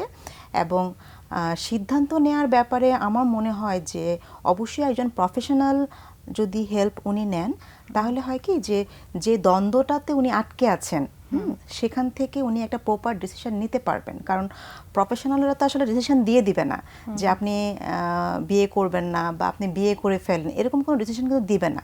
কারণ তার কনটেক্সটটা পুরোপুরি যখন উনি তুলে ধরবেন এবং তার পুরো সিচুয়েশন, সাইকোলজিক্যাল ইস্যুগুলো যখন আসবে, একটা সময় হিলিং প্রসেসের মধ্য দিয়ে ডিসিশন মেকিং প্রসেসের মধ্যে উনি যাবেন। তো সেই জায়গাটাতেই আসলে একটা হেলদি ডিসিশন উনি নিতে পারবেন, যেটা ওনার নিজের দায়িত্ব থেকেই নিতে হবে। এবং সেখানে সব ধরনের পরিস্থিতিগুলো কিন্তু অ্যানালাইসিস করা হবে। হ্যাঁ, যে ওনার নিজস্ব প্রয়োজন, তার সন্তানের প্রয়োজন, এই জায়গাগুলো, তারপর পারিপার্শ্বিক পরিস্থিতি, তার ফিনান্সিয়াল কন্ডিশন, তার মনন মানসিকতা, এই জায়গাগুলো প্রত্যেকটা জিনিস যখন উনি অ্যানালাইসিস করবে, তখন তার সিদ্ধান্ত নেওয়ার জায়গাটা অনেক স্মুথ হবে। হ্যাঁ, এবং সেটা হতে পারে সে নতুন একটা পদক্ষেপে যেতে পারে, আবার হতে পারে নাও যেতে পারে। ইটস ডিপেন্ডস, এটা আসলে বলা যাচ্ছে না। হ্যাঁ, তবে তার আগে ওনার নিজের যে ক্ষতটা, সেই ক্ষতটাতে আসলে আগে রিকভার করার যে প্রসেস, সেটা অনেক বেশি প্রয়োজন, অনেক বেশি প্রয়োজন। মানে উনি যদি আরেকটু স্টেবল না হয়ে এখন হুট করে আরেকটা কোনো ডিসিশনের দিকে ওই সম্পর্কটাতেও আবার হ্যাঁ একটা সমস্যা হয়ে যেতে পারে। হ্যাঁ, তো মানে ডিসিশন মেকিং প্রসেসের আগে নিজের হিলিং প্রসেসটাকে আগে স্ট্রং করা, দেন উনি যদি সুন্দরভাবে ডিসিশনে যেতে পারে, খুবই ভালো। এবং অনেক সময় আমরা সবসময় বলি যে আমরা কিন্তু জীবন থেকে শিখি। তো ওনার এই ইনসিডেন্ট থেকে ওনার অনেক কিছু শিক্ষণীয় আছে। তো ওই এক্সপিরিয়েন্স, ওই শিক্ষাটাকে যদি উনি ওনার প্রেজেন্ট ডিসিশন বা রিলেশনশিপে উনি ইউটিলাইজ করতে পারে, সেটা অনেক সময় ভালো আউটকাম নিয়ে আসে। এবং আমার দেখা অনেক কেস আমি দেখেছি যে পরবর্তী জীবন যারা শুরু করেছে, অনেকে কিন্তু খুব ভালোভাবে তাদের সম্পর্কটাকেও মেনটেন করছে, পাশাপাশি যে বেবিটা আছে সেই বেবিটাকেও কিন্তু খুব হেলদি ওয়েতে তারা প্যারেন্টিং করতে পারছে। এখানে সব কিছুতে আসলে মিউচুয়াল বোঝাপড়ার ব্যাপার। তো সেখানে যদি আপনি মেন্টালি আপনার কন্ট্রোলটা থাকে, রেগুলেশনের জায়গাটা যদি আপনি আপনার হাতে রাখতে পারেন, তাহলে এই জায়গাগুলো অনেক সুন্দরভাবে আপনি মুভ অন করাতে পারবেন। অনেক ধন্যবাদ। হামিদ যদি কিছু ইনপুট দেন। না, আপার সব জায়গায় মানে সবগুলো জায়গাতেই উনি কভার করেছেন। একটা জায়গা হচ্ছে যে ওনার যে ইভেন্টের মাধ্যমে বোঝা যাচ্ছে উনি একজন আবেগীয় মানুষ। মানে উনি ইমোশনালি খুব ইনভলভ হয়ে গেছেন বিষয়টা থেকে। বিশেষ করে হয়তো বাচ্চার প্রতি ওনার অ্যাটাচমেন্টটা খুবই ভালো। এবং আরেকটা বিষয় হচ্ছে আবেগীয় ডিসিশনও হয়তো উনি নেন, যে কারণে একটা জিনিস একটু কি প্লিজিং আদার্স আছে মনে হয় ওনার, এটা থাকতে পারে। কিন্তু একটা জিনিস যেমন মনে করেন যে ওনার ওয়াইফ চলে গিয়েছেন ওনাকে ছেড়ে উইদাউট এনি নোটিশ, আবার উনি বললেন যে না তুমি এই বাসায় থাকো, সব আমি তোমাকে দিয়েই আমি চলে গেলাম। হ্যাঁ, এই জায়গাগুলোতে আবেগের ভারসাম্যটা আসলে আমার কতটুকু কন্ট্রোলের মধ্যে আছে, এবং এই আমার আবেগই কি আমাকে কষ্ট দিচ্ছে কিনা, সেই জায়গাটাতে অন্যকে প্লিজ করার চেষ্টাটা যে এত বেশি হতে পারে সেটা কি একটা ডিস্টারবেন্স তৈরি করছে কিনা, রিকগনিশনের ইস্যু থাকতে পারে, অনেক ইস্যু থাকতে পারে। সেটা যদি একজন প্রফেশনাল কাউন্সিলরের সাথে বসেন যে আসলে আমি কি চাই, এবং আমি যে আরেকটা বিয়ে করব, এই বিয়েটা কি আমি কেন করব, আমার ডিমান্ডটা কি বিয়ে করে আরেকজন মানুষকে নিয়ে আসবো আমার বাচ্চাটাকে পালার জন্য, আমাকে দেখভাল করার জন্য, নাকি আমরা আলাদা আরেকটা কানেকশনের মধ্যে যেতে চাচ্ছি যেখানে একটা এনার্জি জেনারেট হবে, আমরা আরো বেশি নিজেরা সাইকোলজিক্যালি মেন্টালি আরো বেশি সিকিউরড ফিল করব, আরো বেশি বুস্ট আপ হবো। সো আমার ডিমান্ডটা কি? অনেক সময় হয় আমি নিজেকেই না জানি যে আসলে আমার চাই কি, তাহলে কিন্তু আমি কনফিউজড হব, কনফ্লিক্ট হবে, স্ট্রেস বাড়বে, আলটিমেটলি হচ্ছে কোয়ালিটি লাইফটা নষ্ট হবে। এক্স্যাক্টলি। সো সেই জায়গাতে যদি একজন কাউন্সিলর, ম্যারিটাল কাউন্সিলর আছে বা এরকম জায়গায় উনি বসে আগে উনি কি চান এই সিদ্ধান্তগুলো যদি উনি ক্লিয়ার করতে পারেন, তারপরে উনি সময় নিয়ে হয়তো একটা সিদ্ধান্ত নিতে পারেন, এটাই মনে হচ্ছে বেটার হবে। চমৎকার, অনেক ধন্যবাদ দুজনকে, অনেক ধন্যবাদ। আমাদের টেলিফোন রেডি আছে বোধহয়, নেব। হ্যালো, আসসালামু আলাইকুম। ওয়ালাইকুম আসসালাম, কেমন আছেন? জি ভালো আছি, আপনি ভালো আছেন? জি আমরা ভালো আছি। বলুন যে বিষয় নিয়ে বলতে আসলে অনেকদিন যাবত আপনাদের এখানে চেষ্টা করতেছি, হয় না। আচ্ছা, তো আমি আমার মেয়ের ব্যাপারে একটু কথা বলবো। আমার মেয়ের বয়স 16.5 বছর। আচ্ছা। ও আগামীতে এসএসসি পরীক্ষার্থী। হুম। তো ওর মানে নানা রকম সমস্যা, ওই চুপচাপ থাকে, হতাশার গ্রস্ত এরকম টাইপের আর কি, যেটাকে আপনারা ডিপ্রেশন বলেন আর কি, ওই ওই টাইপের। তো এটা আচ্ছা, ওর আচ্ছা। অনেক আগে থেকে এই সমস্যাটা আসছে। তো ইদানিং যত বড় হচ্ছে তত যেন আরো বেড়ে যাচ্ছে, আমাদের থেকে দূরত্ব, মানে বাবা মা বা আমার দুটো মেয়ে, আরেক মেয়ে ক্লাস 6-এ পড়ে। আচ্ছা, তো এই মেয়েটি বড়? আমি বড় মেয়ের কথা বলতেছি। হ্যাঁ, হ্যাঁ, হ্যাঁ। তো ওই সবসময় চুপচাপ থাকা, রেগে রেগে থাকা আমাদের সাথে, আবার বান্ধবীদের সাথে তখন খুব উচ্ছ্বাসের সাথে হাসি খুশি ভাবে কথা বলে। আচ্ছা, আচ্ছা। কিন্তু আমরা যদি কিছু বলতে নেই, বিশেষ করে ওর লাইফস্টাইল তো পুরা একদম আলাদা। কখন ঘুমাচ্ছে, ঘুমের কোনো ঠিক ঠিকানা নাই, ওঠার কোনো ঠিক ঠিকানা নাই, খাওয়ার কোনো, সকালের খাবার হয়তো 11টা-12টায় শুরু হচ্ছে, দুপুরের খাবার হয়তো 4টা-5টায় শুরু হচ্ছে, রাত তো খাই না, ওই একটু দুধ খায়, মানে এরকম আর কি। আচ্ছা। তো তো এমনি ফিজিক্যালি তার হেলথ কন্ডিশনটা কিরকম? ওর এমনিতে হ্যাঁ অসুস্থ থাকে না, আচ্ছা। শুকনা টাইপেরই, কিন্তু তার মধ্যেও মোটামুটি ইয়ে আছে আর কি। তবে হেলদি ফুডের প্রতি একটা প্রবণতা আছে, কিন্তু আহ, তার মধ্যেও কিছু ইয়ে আছে, বাছাই করে খায়। রুচির সমস্যা। আমার মনে হয় যে ও ওই যে মানে এই যে সারাক্ষণ বসে থাকা, মোবাইল টেপা, মানে একই জায়গাতে বসে বসে ও মোবাইল চাপতেছে, ও একই জায়গায় বসে ও খাবার খাচ্ছে, একই জায়গায় বসে ও পড়াশোনা করতেছে, মানে ওর একটাই জায়গা, ওর নিজের বিছানা, মানে চেয়ার টেবিলে বসে ওই করবে না আর কি, এরকম টাইপ। এটা কি এই গত 5 মাসের ঘটনা এটা, নাকি আগে না থেকেই না তাই? ম্যাডাম, এটা ওর আগে থেকেই এই সমস্যা ছিল, এখন মনে হয় যেন আরো বেড়ে গেছে। আচ্ছা। আর হাত ধোয় বেশি বেশি, যেমন ধরেন বাথরুমে গেল, মানে যতবার যাবে ততবার প্রায় 5 মিনিট ও হাত ধোয়ার ওই পেছনে লাগাই দিবে, বা আচ্ছা, অকারণে হাত ধুবে।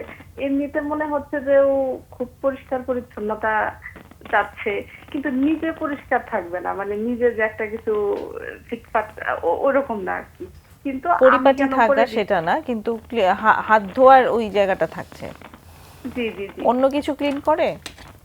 না, মানে এমনিতে যে ওর ঘর দোর যদি অগোছালো নোংরা হয়েও থাকে, ও কখনোই এটা কাজ করবে না বা ঠিক করবে না। টেবিলের উপর যদি ধুলা স্তর পড়ে থাকে, ওই আমাকে বলবে যে তুমি কেন করো না, মানে সবকিছু আমার দায় আর কি, এরকম একটা ওর করার কথা না এরকম। আচ্ছা, আচ্ছা।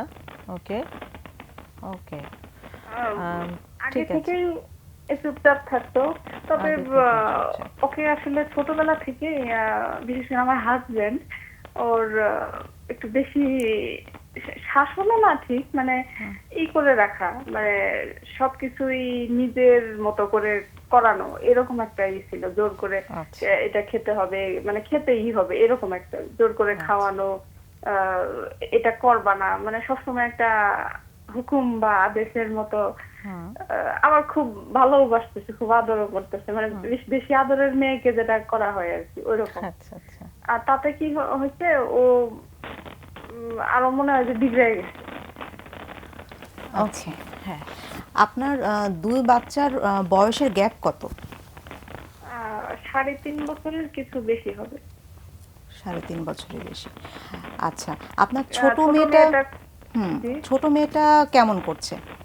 ছোট মেয়েটা আবার ওর থেকে একদম আলাদা, মানে সবকিছুই মানে আমাদের কথা মেনে চলবে, বা মানে একটা স্বাভাবিক মানুষের যেভাবে জীবনযাপন করার কথা, খাওয়া দাওয়া, গোসল, ব্রাশ, মানে সবকিছুই সে সুন্দরভাবে করতেছে। বা আমাদের সাথে ওর বাহিরের বন্ধু যা আছে স্কুলের, মানে তাদের থেকে মনে হয় যে আমাদের ওর আব্বু আম্মুর সাথে বেশি ও মানে টাইম আপনার স্পেন্ড ছোট করতে পছন্দ বেবিটার করে। সাথে আপনাদের বোঝাপড়াটা অনেক ভালো, আপনারা অনেক হ্যাপি না? ওর ওর জি, জি, জি। আচার আচরণ থেকে অনেকটা হ্যাঁ। হ্যাপি। হ্যাঁ, এবং আপনাদের কাছে কি মনে হয় যে কেন বড়টা ছোটটার মতো হয় না? হ্যাঁ সেটা তো হয়, এমনকি আমার হাজবেন্ড বলেও মাঝে মাঝে যে কম্প্যারিজন। মানে আচ্ছা, আচ্ছা। সেটা অবশ্য আমি আপনাদের টিভিতে শো দেখে জানছি যে এটা বলা ঠিক না, তাকে বুঝাইছে কিন্তু সে আসলে জিনিসটা বুঝতে চায় না, বলে আচ্ছা, ফেলে। এটা হয়। আরেকটা বিষয় হলো পড়াশোনাতে পারফরমেন্সটা কেমন করছে বড় এবং পড়াশোনাতে ছোট ওর বেবি? আগে ভালো ছিল, কিন্তু এখন যেহেতু ওর যে সামনে এসএসসি আছে সেই তুলনায় ধীরে ধীরে খারাপ হচ্ছে, ধীরে ধীরে আরো মানে 9-এ উঠলো তখন থেকে মানে যেভাবে ওর পারফরমেন্স হওয়া উচিত ছিল সেরকম হয় না। আচ্ছা, ওকে। বা এখন তো আরো মনে হচ্ছে যে আরেকটা বিষয় মানে দুইটা বেবি, তো বড় বেবিটা কার সাথে বন্ডিংটা ভালো, আপনার সাথে না ওর বাবার সাথে, না আর বোনের সাথে কেমন? বোনের সাথে আগে খুব খারাপ ছিল, মানে বোনকে সবসময় কমান্ড করা এরকম টাইপের। ওই ওর রুমে ঢুকতে গেলে অবশ্যই যতবার যাবে ততবারই বলে ঢুকতে হবে, মানে পর্দাটাও টাচ করা যাবে না যদি ওকে না আচ্ছা, বলে। আচ্ছা, ও কি যে দেখলো সেটাও করা যাবে না। ঘরে ঢুকলো হয়তো ছোট মেয়েটা বোঝে ওর ব্যাপারটা, তো সেইভাবে ওর সাথে খুব বিনয়ের সাথেই কথা বলে ওর সাথে। তার মধ্যেও যদি একটু কোনো কথা ওর ভালো লাগলো না, যাও তুমি এখান থেকে, আমার রুম থেকে যাও এখন, মানে এরকম ভাবে ব্যবহার করে। আবার হয়তো কখনো ভালো লাগতেছে তখন বোনের সাথে বেশ হাসি খুশি। আচ্ছা, পরিবারে আর কেউ আছে আপনারা?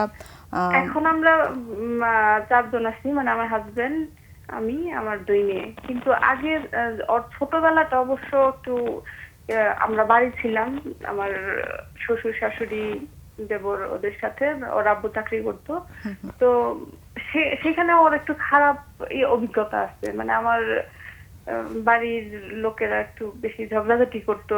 আচ্ছা, বা বিশেষ করে আমার উপর একটা আচ্ছা, নির্যাতনের ব্যাপার ছিল আর কি, মেন্টাল প্রেসারে থাকতাম, তো সেটারও প্রভাব মনে হয় আসছে ওর উপরে পড়ছে কিছুটা। আচ্ছা।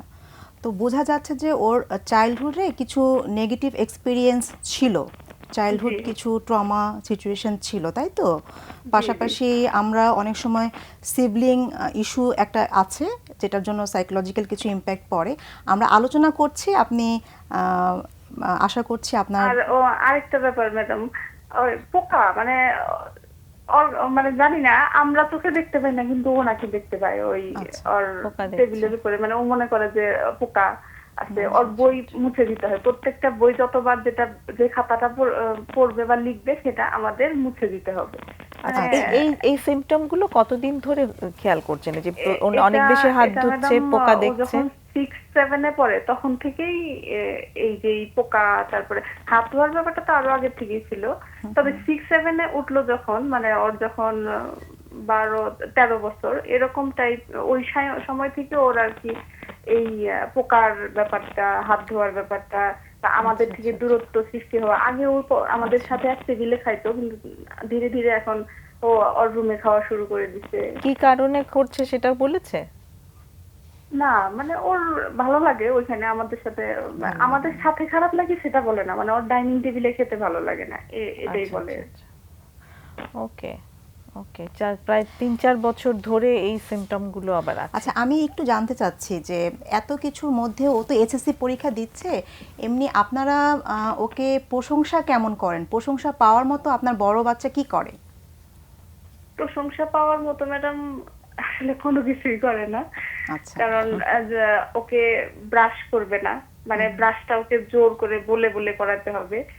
গোসলে মানে আমি বলতে পারেন 3টা থেকে বলা, 3টার আগে বললে তো অ্যালাউই করবে না, 3টা থেকে বলা শুরু করি 4টার দিকে যায় আর কি। খাবার ওই মাখায়া যে প্রসেসেও খায় সেভাবে রেডি করে ওর থালাতে দিব, সে তাবিজ দিয়ে প্রায় 1-1.5 ঘন্টা পর্যন্ত সেই খাবার চলবে। আচ্ছা, তার মানে ওর লাইফে প্রশংসাটা মিসিং, তাই তো? মিসিং, তবে হ্যাঁ কিছুটা আছে, মানে সত্য কথা বললে, মানে আগে বলতো, এখনো আশা করি বলে। আচ্ছা, গুড। কিন্তু সেটা নিয়ে কি প্রশংসা তাকে দেওয়া হয়? হ্যাঁ মাঝে মাঝে আমি বলি, কারণ ওই আসলে ওর সাথে খারাপ মুহূর্তটা একটু বেশি যায়, কারণ প্রতিটা ব্যাপার নিয়ে ওর সাথে এত বেশি বলতে হয় যে প্রশংসা করার মুড তৈরি হয় না ওর সাথে, আচ্ছা, বা ও এতটাই মোবাইলে মানে এখন পড়াশোনাটা তো মোবাইলেই হচ্ছে, তো কখন পড়তেছে আর কখন সে ওই মোবাইলে করতেছে এটাও বোঝা মুশকিল। আচ্ছা, হামিদ আপনার কোনো প্রশ্ন আছে? ভিডিও দেখতেছে বা গান টান শুনতেছে। তবে আমি ওই যে এই ব্যাপারগুলো নিয়ে যখন ওর সাথে কথা বলি যে মোবাইলের যে বিভিন্ন ধরনের খারাপ জিনিস আছে সেগুলা দেখার জন্য ক্ষতিকর, তখন ও ভীষণই ভাবে রিয়াক্ট করে যে যে আমি জানি সেটা, আমি সব করি না, মানে এইভাবে। তাতে মাঝে মাঝে মনে হয় যে না, ও ঠিকই আছে, মানে কোন খারাপ জিনিস দেখবে না, মানে পড়াশোনা করে গান টান শুনে বা এটাই। কিন্তু আবার মাঝে মাঝে ভয়ও লাগে, বিশেষ করে ওর আচরণ এতটাই খারাপ হয় বা এত ধমকের সুরে সারাক্ষণই কথা বলে, সময় মেনে নিতেও কষ্ট হয় কেমন জানি। বুঝতে পারছি। এমনি কি একা একা কথা বলে কখনো? না না, একা একা কথা বলতে দেখি না, তবে মোবাইলের দিকে তাকায় হাসতে দেখি একটু, বা মনে মনে যে একটু খুশি একা একা ওরকম একটা ভাব হঠাৎ কখনো দেখা যায়। আচ্ছা, কোনো কারণ ছাড়াই খুব হাসি খুশি বা হাসতেছে না না এরকম? না, অনেক হাসি খুশি না, মানে জাস্ট একটু হয়তো, বা আমি মোবাইলে তো অনেক কিছু ব্রাউজ করতে করতে হয়তো ফানি কোনো কিছু দেখতেও হঠাৎ পারে, করে সেটার সেটা জন্য ফ্ল্যাশব্যাক হলে পরে। এমনি তাদের মানে তার ফ্রেন্ড সার্কেল কেমন, মানে কতজনের সাথে তার বন্ধুত্ব আছে?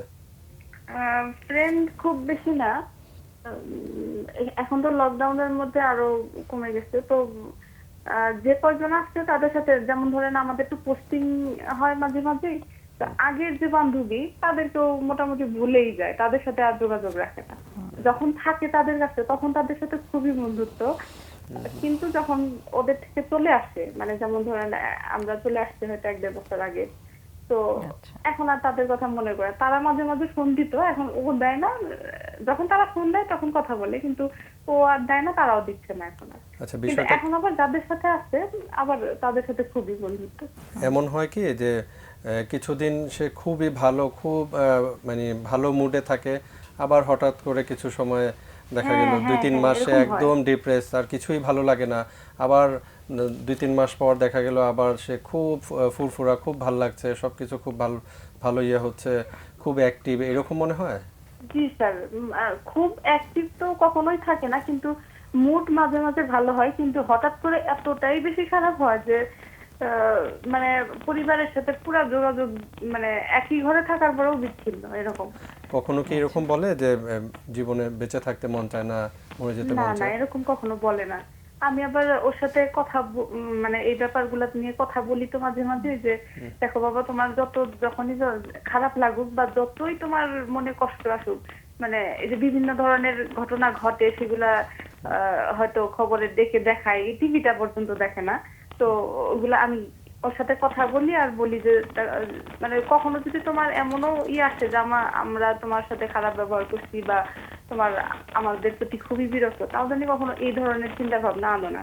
তো তখন আর উল্টা, তোমরা কি পাগল হইছো, আমাকে কেন এগুলা বলো, মানে এরকম ভাবে বলে, তাতে মনে হয় যে ও এইসব বুঝে যে মানে ওই ধরনের নেগেটিভ, তার মানে এখন প্রবলেমটা হচ্ছে ফ্যামিলির সাথে অ্যাডজাস্ট করাটাই, তাই তো? অ্যাডজাস্ট করা আর অ্যাক্টিভিটি খুবই কম, মানে ফিজিক্যাল মুভমেন্টটা কম, জায়গাতেই সারাক্ষণ বসা। এটা কি এখন তো করোনার সময় একটা স্পেশাল টাইম আগে থেকে এরকম? তাহলে যে স্কুলে পড়তে, স্কুলে রেগুলার যেত না?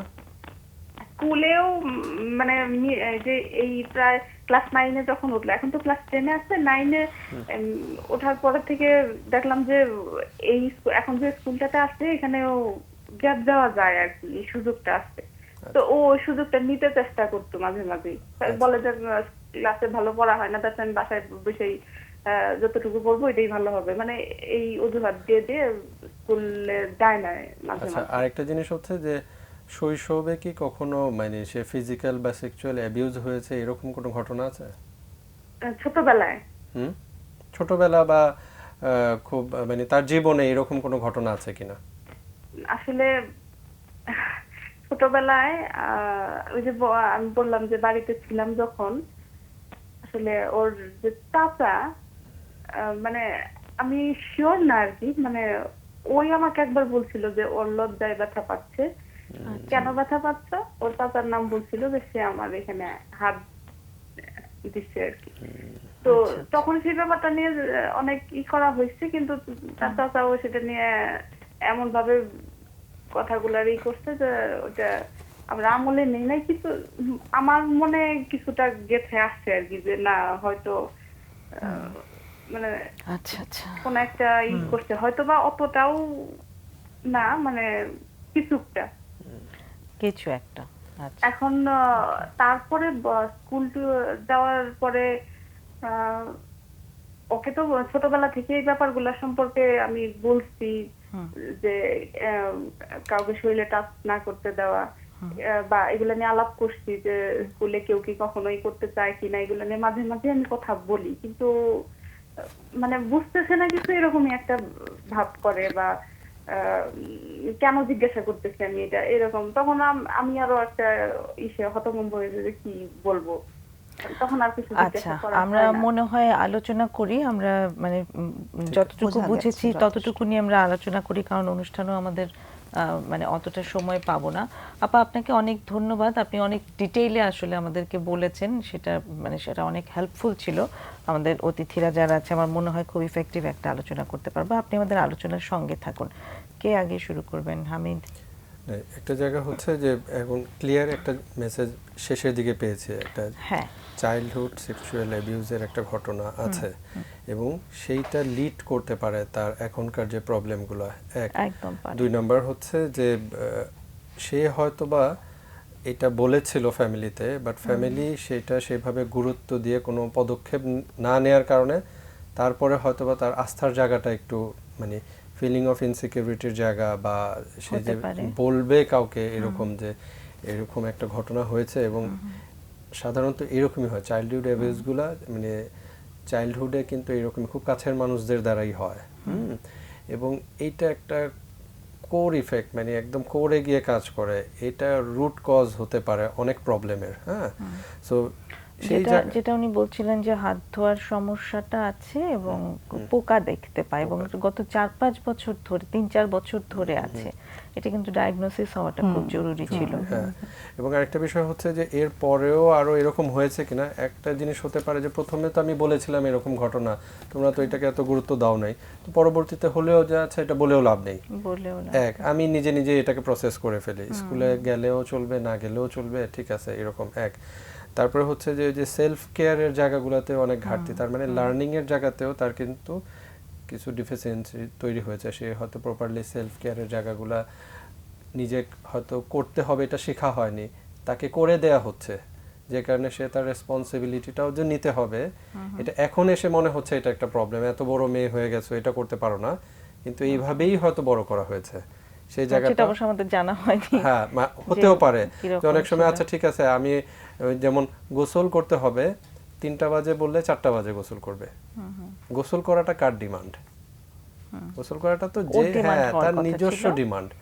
আবার সে তার মতো করে যে যেহেতু বড় মেয়ে, এই বিষয়গুলো অনেক কিছুই থাকতে পারে। এখানে একটা কথা উনি বলেছে যে বাবা সবকিছু ফোর্স করে করাতো, অনেক ফোর্স করে করাতো, এবং যেটা বললো যে অনেক সময় ওর চাইল্ডহুড এমনিও ফিজিক্যাল বা নেগলেক্ট হওয়ার কিছু এক্সপিরিয়েন্স আছে। পাশাপাশি ছোটবেলায় মাকে সে দেখেছে ভালনারেবল সিচুয়েশনে। হ্যাঁ, আরেকটা খুব ভাইটাল একটা ইস্যু হয়, যেটা হয় যে যখন নাকি সিবলিং আসে পরিবারে, তখন হয় কি যে মা বা পরিবারে বাবা মা বা অন্যান্যরা তখন পুরো এনার্জিটা যে নিউ কামার থাকে তার দিকে ইনভেস্ট করে। তখন মনের অজান্তেই বড় বেবিটা কিন্তু ডিটাচমেন্ট ফিল করে। হ্যাঁ, ওই আমাদের প্যারেন্টিংয়ের এই জায়গাটাতে মোস্টলি আমরা এটাকে নোটিস করি, এবং এটা রিয়েলাইজেশনটা কিন্তু প্যারেন্টসদের মধ্যে থাকে না। হ্যাঁ, কারণ যে স্বাভাবিকভাবে নিউ কামার যে থাকে তার নিডটা বেশি, তাকে অনেক বেশি আমাদের সময় দিতে হয়, কিন্তু অল্টারনেটিভলি আমার যে বড় বাচ্চাটা আছে তার দিকেও যে আমাদের, কারণ সে তো একা পুরো অ্যাটেনশন পুরো এনার্জিটা সে পেত, সেখানে যখন নতুন একটা বেবি আসে ফ্যামিলিতে তখন সেটা কিন্তু ডিটাচ হয়ে যাচ্ছে। তো সেখান থেকেও কিন্তু অনেক সময় বাচ্চাদের মধ্যে কিছু সাইকোলজিক্যাল ডিস্ট্রেসের সৃষ্টি হয়। আর যেহেতু সিবলিং পজিশনের কারণে ছোট বেবিগুলা মানে এরকমই হয় যে তার আচরণ, তার সব কিছু প্যারেন্টসকে খুশি করার জন্য, কারণ সে তো এসে দেখে যে তার একজন কম্পিটিটর আছে, তার জায়গাটাকে সে স্ট্রংলি স্ট্যাবলিশ করার জন্য বাবা মায়ের পছন্দের যা যা করণীয় ট্রাই হার্ড করে, যাতে করে সে বাবা মার প্রিয় সন্তান হিসেবে থাকতে পারে। এবং ন্যাচারালি যেটা হয় যে পরিবারের বাবা মা থেকে শুরু করে সবাই ওই যে বেবিটা অনেক ভালো আচরণ করছে, সবাইকে খুশি রাখার চেষ্টা করছে, মানে সবাই ওর প্রতি অনেক বেশি পজিটিভ একটা ভাইব দেয়। এবং গ্র্যাজুয়ালি কি হয়, বড় বাচ্চাটা নিজেকে গুটিয়ে ফেলে এবং কম্প্যারিজনটা চলে আসে, কথায় কথায় সব কিছুতে কম্পেয়ার করা হয়, এবং এটা কিন্তু একটা সাইকেলের মধ্যে পড়ে যায়। এই কারণেই আসলে ওই সাইকেলটাই আসলে ব্রেক করতে হবে। প্রথমত হলো হামিদ খুব সুন্দরভাবে কিন্তু একটা কোর ইস্যু তৈরি করেছে, এবং ওইটার পাশাপাশি আরো অনেক কিছু কিন্তু যুক্ত আছে। যেহেতু মাটা সচেতন, উনি কিন্তু এই প্রোগ্রামগুলো দেখছেন, বিভিন্ন ইস্যুতে কিন্তু সন্তানের সাথে কথা বলছেন। এখন যেটা মানে ওনার জন্য সবচেয়ে বেশি ইম্পর্টেন্ট, বড় বাচ্চাটাকে তার কাছাকাছি অ্যাটাচমেন্ট তৈরি করা বা বন্ডিং তৈরি করার জায়গাটাতে আনা। অ্যান্ড হয় কি, যেহেতু এনার্জি নাই, মানে প্রশংসা তো পাচ্ছে না, সারাক্ষণ কিন্তু তার সমালোচনা বা নেতিবাচক একটা ভাইবের মধ্য দিয়ে আছে, যে কারণে আরো লেথার্জিক হয়ে যাচ্ছে, ওর ফিজিক্যাল মুভমেন্টটা কমে যাচ্ছে। তো এই এক হলো যে একটা নতুন লাইফ স্টাইলে যেমন তাকে একটা সহযোগিতা করতে হবে, যেটা করতে পারে। আর প্রশংসা একটা মেডিসিনের মতো কাজ করে। ছোট ছোট অনেক, যেমন মাটা বললো যে সে খুব সত্য কথা বলে, হ্যাঁ, তারপরে আরেকটা বিশ্বাস তার আছে যে আমার বাচ্চা মোবাইলে উল্টাপাল্টা কিছু দেখে না।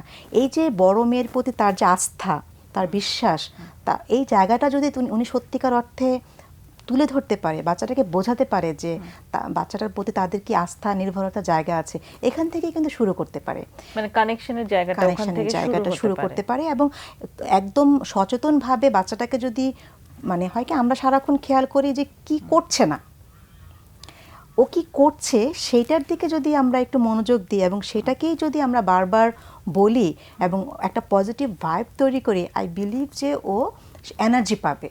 ওর পার্সোনাল হাইজিন মেনটেন করা, ফিজিক্যাল অ্যাক্টিভিটি করা, অন্যদের সাথে কানেকশন ফিল করা, ফ্যামিলির সাথে কোয়ালিটি টাইম স্পেন্ড করা।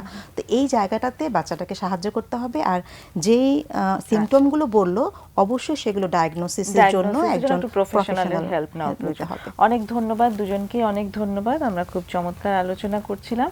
সুপ্রিয় দর্শক, আমরা আমাদের অনুষ্ঠানের একদম শেষ পর্যায়ে চলে এসেছি। আগামী সপ্তাহে আমরা যে বিষয়টি নির্ধারণ করেছি আপনাদের সামনে আলোচনার জন্য, সেটি হচ্ছে করোনার কারণে দুশ্চিন্তাজনিত মানসিক অসুস্থতা। এই বিষয় নিয়ে আমরা কথা বলবো। ততক্ষণ পর্যন্ত সবাই সুস্থ থাকুন, ভালো থাকুন। খোদা হাফেজ।